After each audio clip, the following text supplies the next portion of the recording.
Hello and welcome to The Edge, where we're taking in-depth analysis of today's top stories by looking beyond the edge. We'll bring you not just the facts, but also deep insights into the topics with expert opinions and social media reactions. Let's make a start with our look beyond the edge.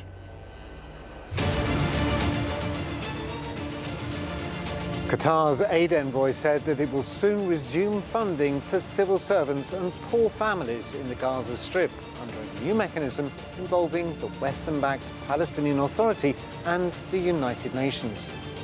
Doha has underwritten Gaza rebuilding and infrastructure projects since the 2014 war. Can the rebuilding of Gaza be put on the fast track through international aid?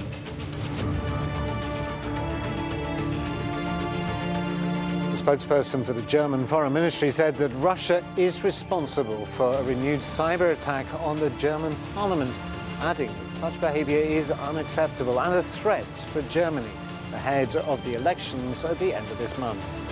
What are the details of the cyber attacks on German politicians?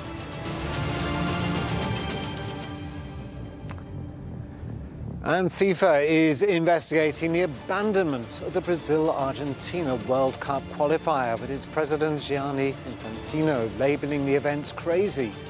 Tottenham Hotspur are reportedly ready to take disciplinary action against their Argentine players. Brazilian health authorities intervened in the match on Sunday after accusing 4 Argentine Premier League players of violating the country's COVID-19 quarantine rules. Is the COVID-19 pandemic spoiling the spectators' pleasure?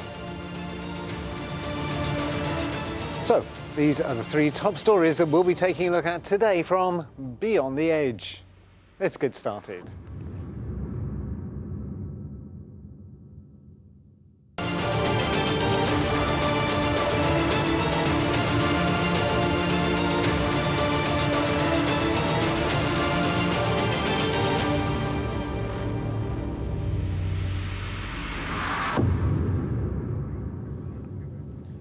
Since the 1970s, discussions have been held to find a solution to the never-ending Palestinian-Israeli tensions.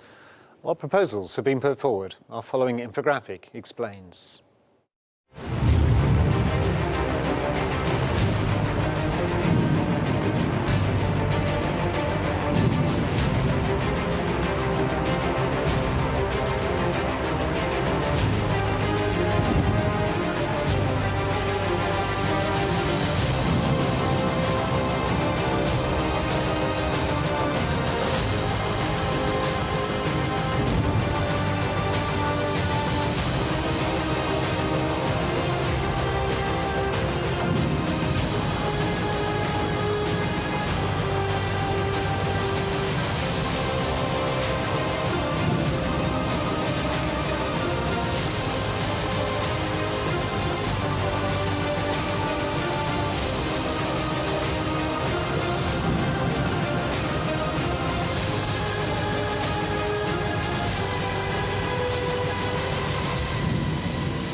Doha has announced that it will resume monetary aid to poor families and civil servants living in the besieged Gaza Strip under a new scheme which is being backed by the United Nations and a Palestinian Authority. Qatar will soon resume funding for civil servants and poor families in the Gaza Strip under a new mechanism involving the Western-backed Palestinian Authority and the United Nations. Doha has underwritten Gaza rebuilding and infrastructure projects since the 2014 war.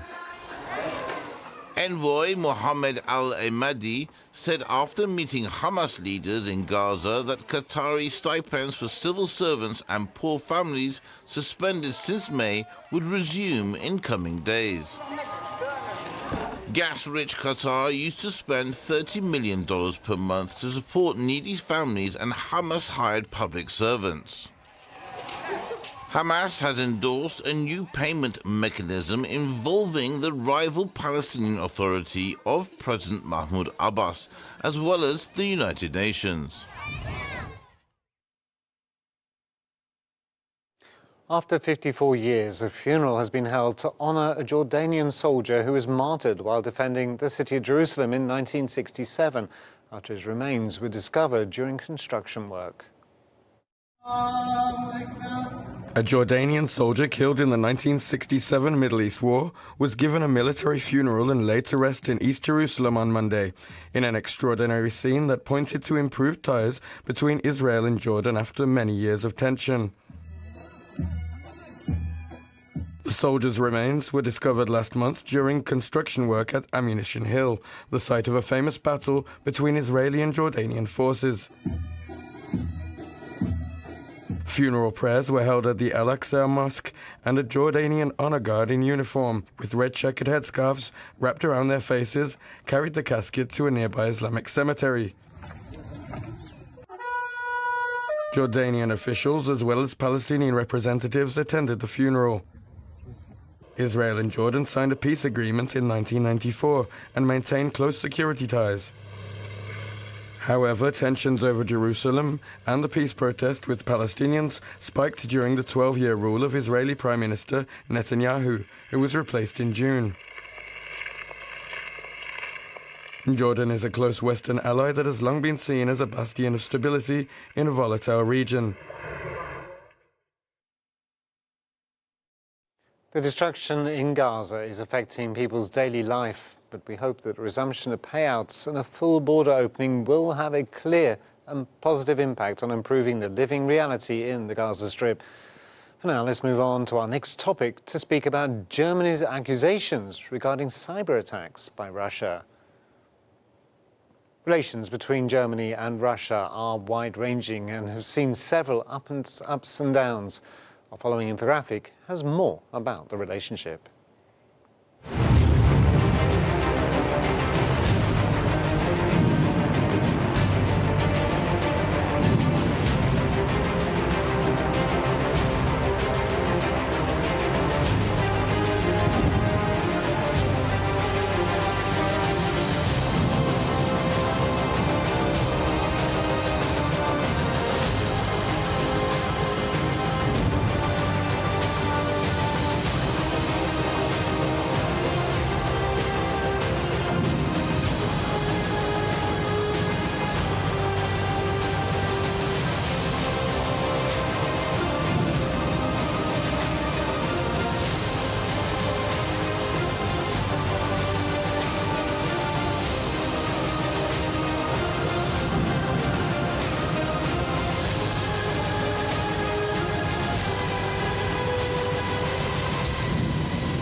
Ahead of the German elections due to be held in late September, the German government has blamed Moscow for carrying out several cyber attacks targeting many prominent German politicians. Germany blamed Russia for a recent wave of cyber attacks targeting German politicians.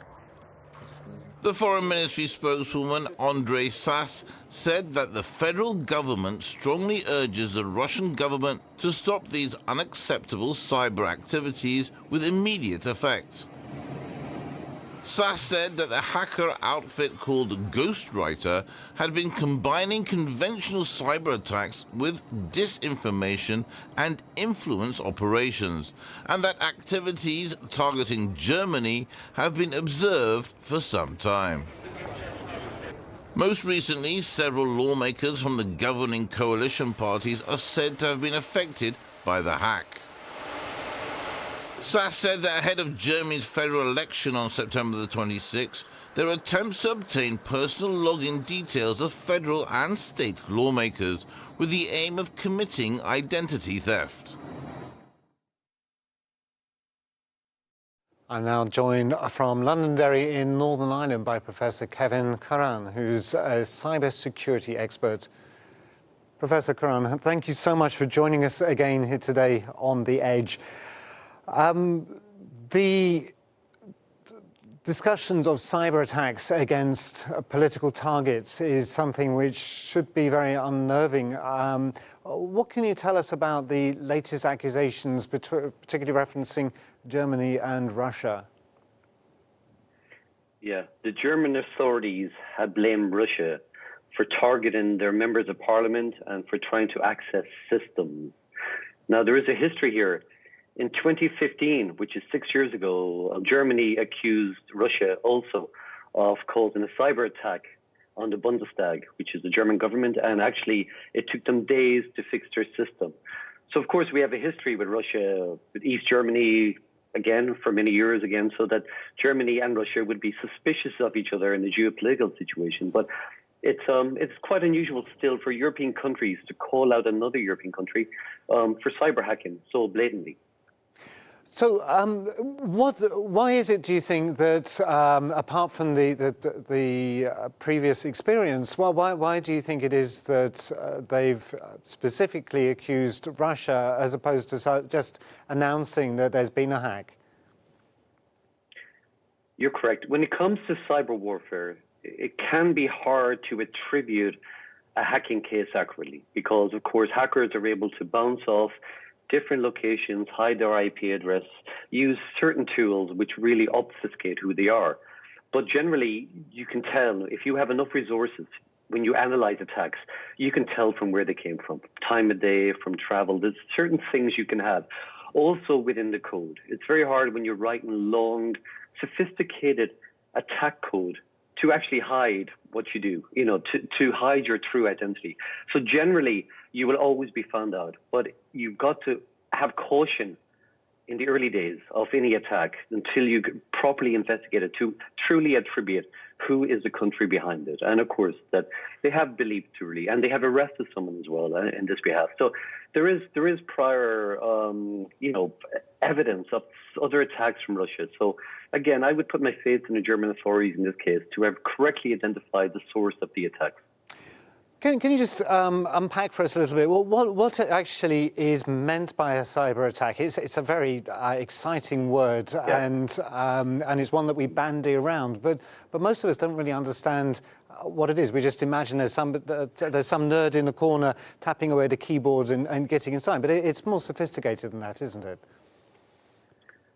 It is indeed, yeah. I mean, everything points to the GRU, which is a Russian kind of hacking group, which is part of the government. Again, all the larger nations have cyber offensive hacking groups again, because the next world war will likely be fought in cyberspace, because you can do so much destruction without even firing a single bullet. So in this case, again, this was more trying to get information, trying to target members of parliament to try to get documents, again, classified documents, anything which gives Russia an edge again. But the previous attack was actually destructive, whether they meant that or not, because sometimes when you go into a system, you can cause harm to it. But the previous attacks were destructive, where this was covered. This was really an attempt to get information again for the Russian authorities again, because again, there's so much, everything is now stored on digital format again. Very few things are printed. Again, so all the information you can get comes from there. And countries are putting so much effort into their cyber offensive units. Now, it is difficult to figure out what the budget is from governments. In the past, we can tell how powerful an army is by having spy satellites fly over a country. We can count the troops, we can count the tanks, we can count the planes, we can count we can count so many things traditionally. But with cyber warfare, what you have is people inside a building, in bunkers generally, or whatever. And it's very, very difficult to see which countries are pumping the most money into their cyber offensive tactics again. Of course, the United States or China or Russia or North Korea, these countries are putting a lot of effort into this because there's so much to gain from this. You can also get, again, this is a target at the government again. So they're trying to get classified documents, classified information. But of course, a lot of countries also try to get IP, to try to find patents for warplanes and for new models of automobile and everything else, to try to get an edge here. So hacking happens all the time, and governments are doing it, and they're the most sophisticated hackers are the major governments of the world. And I imagine the geographical location, even if one can track down the geographical location of the hacker, that doesn't necessarily mean that that's that it's a state nation that's supporting that person. It could be somebody working independently. So that further complicates the whole security arena there, doesn't it? You're right. For a lot of attacks, we don't know whether it's a nuclear power government with a £50 billion budget or a teenager in their basement Quite often we don't know that. Also, what we don't have is clear rules for cyber warfare. There is no Talon manual like the UN, the Geneva. We don't have rules. We have rules when it comes to warfare, traditional warfare, about prisoners, everything else. We do not have any rules about cyber warfare whatsoever at the moment. So the governments of the world have to come together somehow and agree. But of course, it's so easy and tempting for them all to keep doing what they're doing and try to remain undercover. And it could take years for governments to admit response, if they ever do. So it's just not that simple. All governments can do is shore up the resources like the rest of us. All we can do is try to practice safe computing, have good habits, educate your workers, educate your government workers. That's all we can do, because this is going to continue for a long time to come.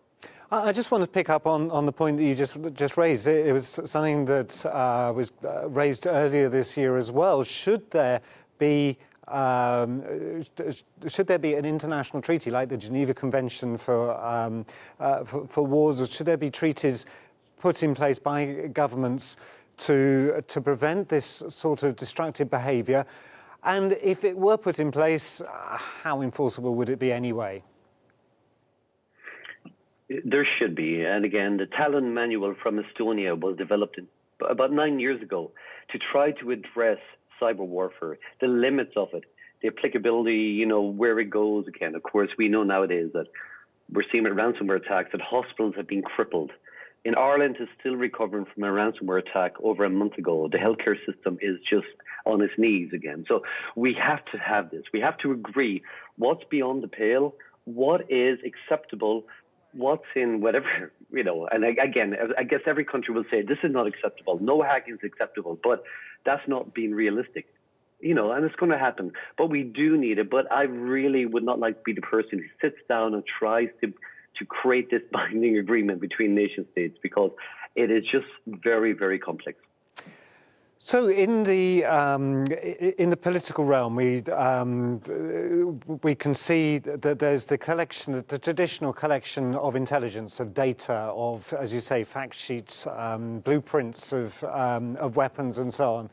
There's also the potential political disinformation campaigns that we have allegedly seen in the United States and also particularly with coronavirus, although that's less, is that political? That's on a fine line. And besmirching somebody's character and so on and so forth. The whole range of these cyber attack activities are so very broad. It seems as though it's almost impossible to pin down. Not to mention, as you say, the chance of infiltrating and meddling with infrastructure. What do governments need to pay the most attention to at this stage? Is it disinformation, the infrastructure, or infrastructure more? So disinformation is a difficult one. Even though it can have, we've seen it can have consequences, but we still haven't firmly figured out how much of a role Russia's disinformation campaign, if true, had in the American elections. We really do not know that. Most people have their minds made up, and we all live in filter bubbles like Google and Facebook. We see the things that our friends post. But again, infrastructure is so important. Like I said before, governments in the next world war will not have the fire button. They just have to bring down infrastructure and bring nuclear power. Just do what we've seen the Americans do before in their attack on Iran. One of the most clever cyber attacks ever, which brought the Iranian centrifuges to their knees again. So infrastructure is so important. Governments have to really pump money into cybersecurity. They have to hire more experts. They have to widen their government departments. They have to see that many things have changed in this modern world, which has been speeded up by COVID. I mean, geeks like us have been online doing meetings for years, buying everything we have online. Now the public are catching up. Again, we're moving to a digital world. We're really moving to a digital world where our infrastructure is so crucial. What happens if some of the key fiber optic cables going into countries are brought down, which does happen. Most of the world is connected through undersea water cables, which carry fiber optics, again, transatlantic and across the Mediterranean into all sorts of places. Again, what if they're attacked? And the first thing that happens before the war breaks out is those cables are cut. I mean, that cuts a country off, a continent off. Again, so we have to, again, as governments, I guess, are aware of that, but you'd wonder how much they are, because we've moved to this new, brave digital world very, very quickly. And again, you just hope that, for my part, I just hope the UK government know what they're doing to protect us. Indeed. And in fact, we've seen glitches in internet connectivity when cables have temporarily gone down. So that's a very real issue. Now, just finally, maybe I read too many novels, and I read about both black hatters and red hatters. There are some groups who claim to be doing positive hacking, or hacking in a positive way. So if we make too many rules, is that a good thing? You're right. You can cripple things, of course. There are actually hackers who released software which actually went into people's webcams and doorbells and things which were vulnerable, and actually patched them. Made them,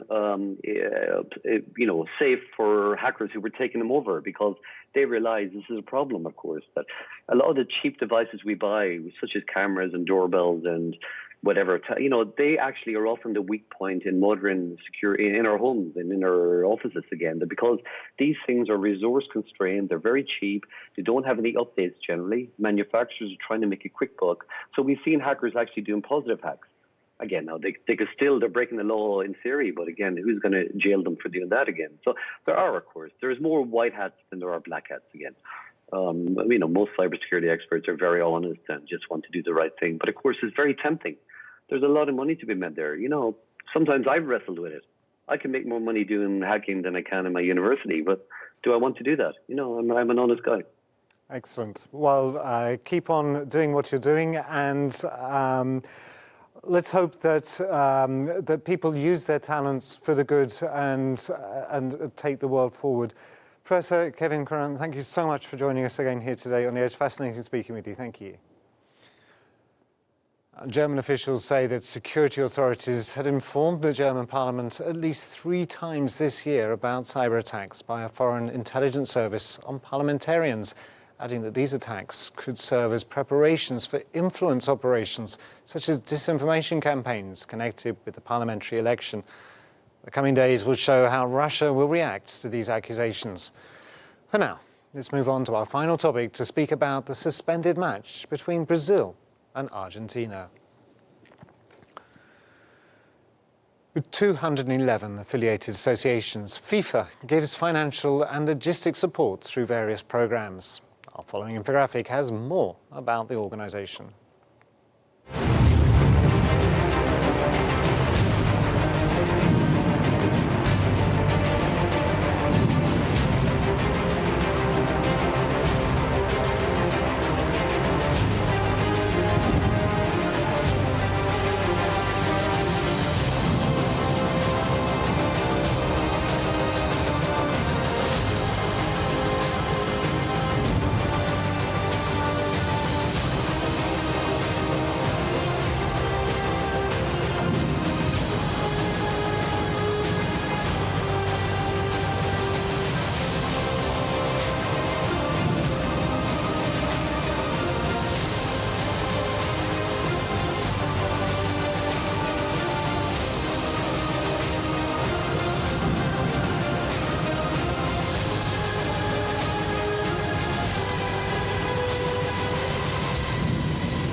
A World Cup qualifier between Argentina and Brazil was suspended amid farcical scenes on Sunday after Brazilian health authorities accused a number of Premier League players of violating the country's COVID-19 quarantine rules.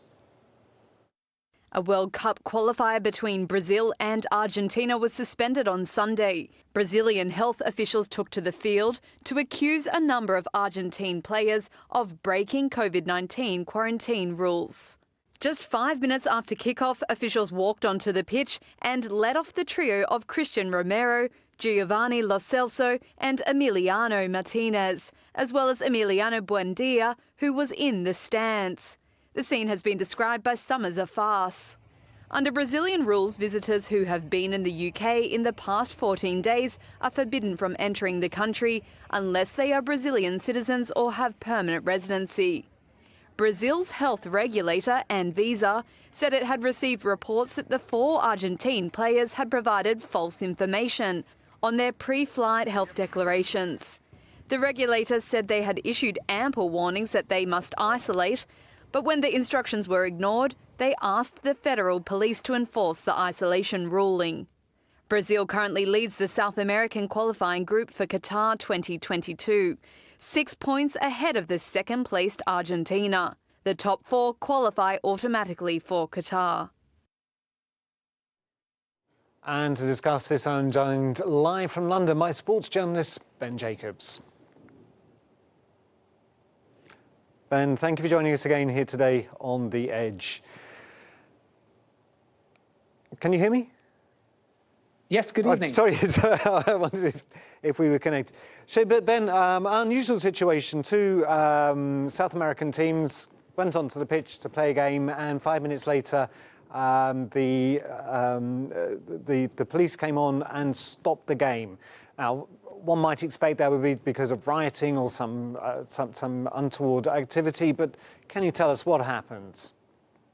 Yeah, I mean, you called it an unusual situation. The FIFA president, Gianni Infantino, called it, quote, crazy because the match started and 4 or 5 minutes later it was stopped by local authorities and police and eventually abandoned. And the reason for that is because of the extraordinary scenes, and the officials on the pitch are believed to be from Brazil's health authority, and effectively what they did was stormed onto the pitch shortly before kickoff. The players had only been out there for about 5 minutes or so doing their warm-ups, and there was an alleged coronavirus breach by the visitors, the Argentines, England-based players. And that, as I said earlier, led to the FIFA president, Gianni Infantino, describing the situation as crazy. We're now in a situation where both the Argentines and the Brazilians are trying to work out exactly what happened. And from Argentina's perspective, they're going to have to justify why they included the England-based players in their squad. And the scenes really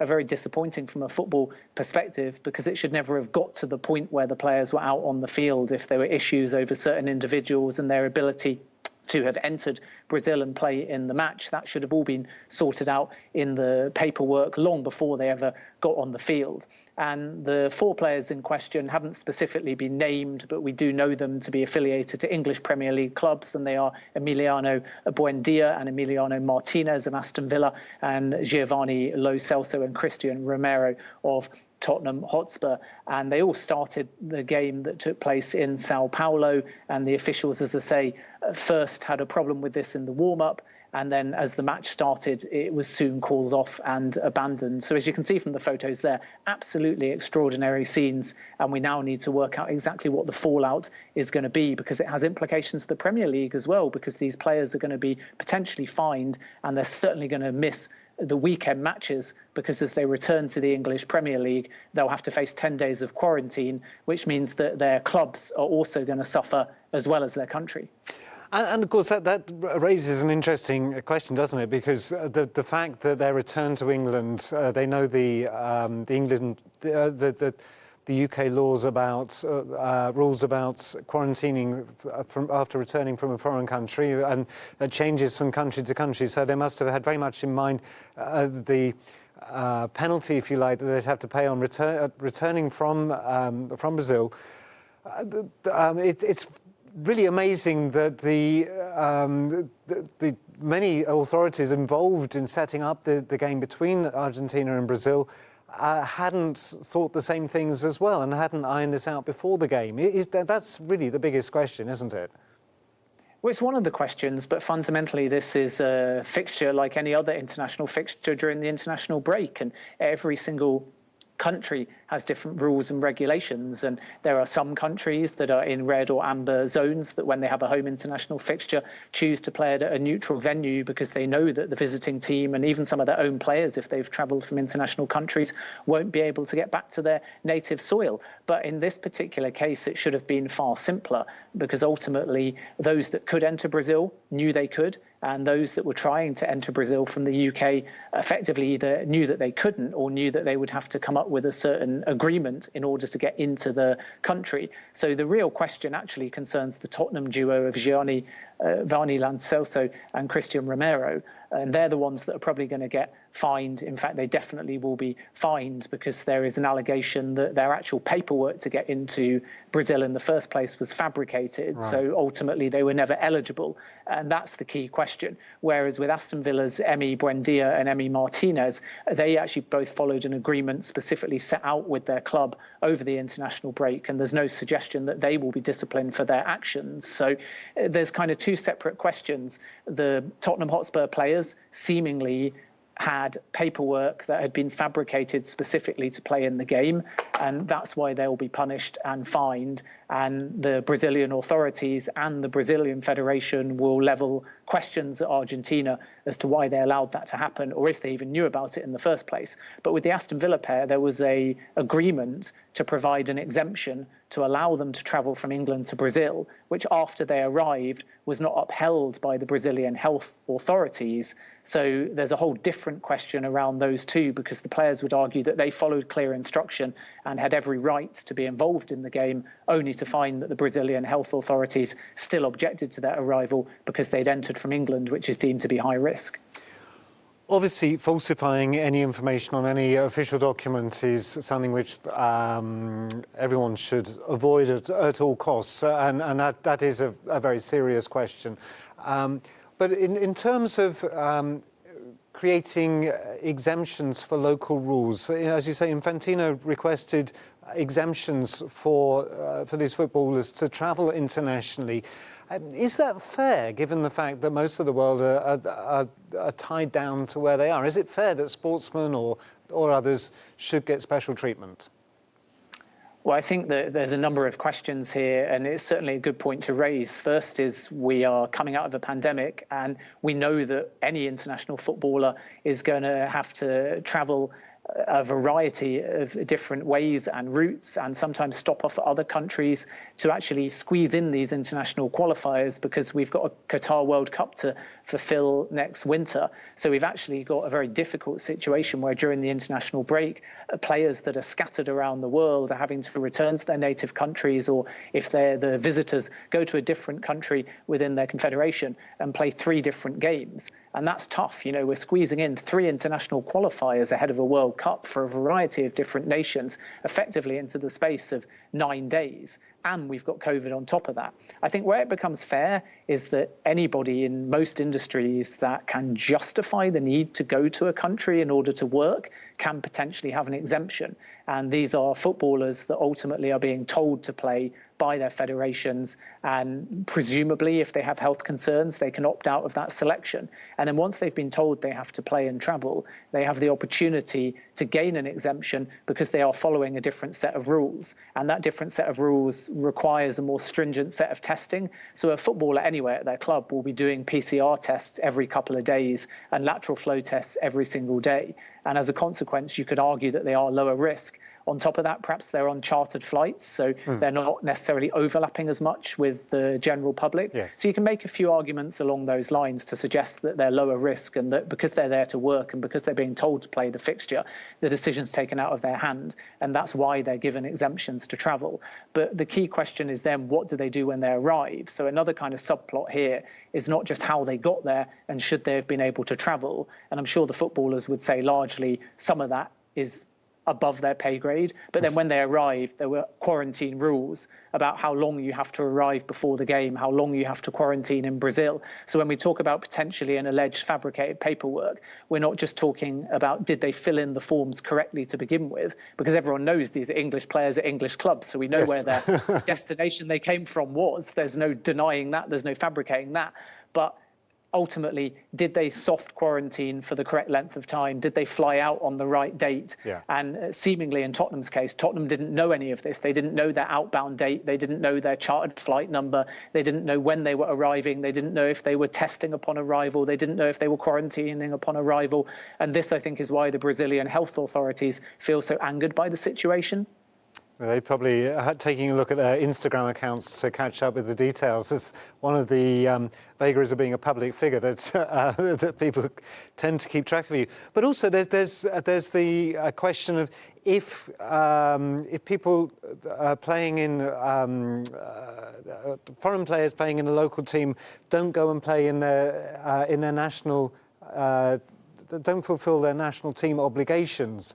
That somehow excludes them from other FIFA qualifications. I put that very badly, as I'm not a football expert, as my colleagues will attest. But the clubs have to release players to play in international matches, do they not? I mean, they don't have to. They can choose to, if it's mid-season, and there's no reason for them not to release the player for a competitive qualifier during a prescribed international break. It's a little bit different when you have, for example, the Africa Cup of Nations, which traditionally runs mid-season, and then there would be a conflict between a club fixture and an international fixture. And if the player says they want to play internationally, the club don't have that much choice. But we're ultimately in a COVID situation now where the rules are a little bit different. So in this specific incident, one of the pet peeves of the Brazilian authorities is that upon landing in Brazil, any player that's come from outside of Brazil, and that might include a Brazilian also playing within the United Kingdom, is supposed to quarantine for 14 days prior to arriving in the country, and then 14 days immediately upon arrival. So that is the UK specific rule. And that's really difficult because it means that before you fly, you have to quarantine, or soft quarantine anyway. And that might mean that you can go to training and to work, but very little else. And that was very similar in Japan during the Olympics as well. And then when you arrive, another 14 days. So that's almost a month of quarantine. And if the players didn't follow those rules, they're in breach. And I think that that's the difficulty, that a club may want to release their player, and then when they learn of the rules in Brazil, they realise that that takes their player out of 14 days before, potentially, 14 days after, definitely. Maybe there's exemptions with correct testing and negative PCR tests, but that isn't clear at the moment. There are difficult decisions to make all the way along. Well, let's just hope, of course, the solution is that everybody goes out and gets vaccinated, and we bring this pandemic to a close so life can get back to normal and we have no more of these problems. Ben Jacobs, thank you so much for joining us here today on The Edge. Fascinating speaking with you as always. Thank you. COVID-19 pandemic has affected dozens of sectors ranging from entertainment to sports. The key thing is that we have to learn to live with it in the right way. So we've heard insights on today's top stories. Let's have a roundup of what our guests had to say.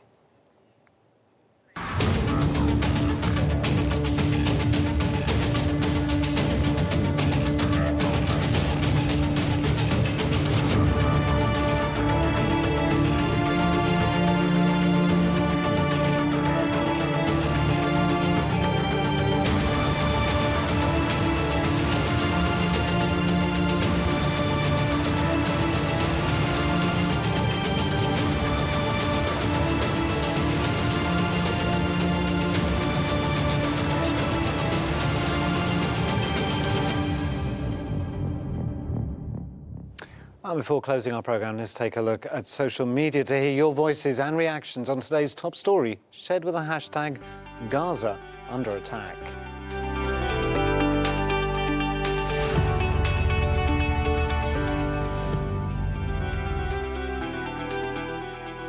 And here's what you've been having to say on Twitter about Gaza under attack. Immortal Hope says, once again, Israel is bombing the Gaza Strip, the largest open-air prison in the world, where 2 million Palestinians have nowhere to go. And Khadija says how to softly kill an entire population, enclave them in the world's largest open-air prison and shower them with bombs whenever you want. Gaza has once again come under attack by Israeli occupation forces who drop bombs on sleeping children. And Facts of Palestine's Rossa Mullin says Gaza is essentially an open-air prison. It's routinely bombed by fighter jets. Prison population of 2 million people with absolutely nowhere to run for cover are bombed with the most powerful military hardware that exists, F-35s and so on. Let's take a look now at our video of the day, which tells the story of Isra Jabis, who was imprisoned 6 years ago by the Israeli occupation while suffering from a critical injury.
And that's all for this episode of The Edge with me, Andy Boynes. Stay tuned as we'll be back tomorrow with more in-depth analysis on the top stories and a look beyond the edge.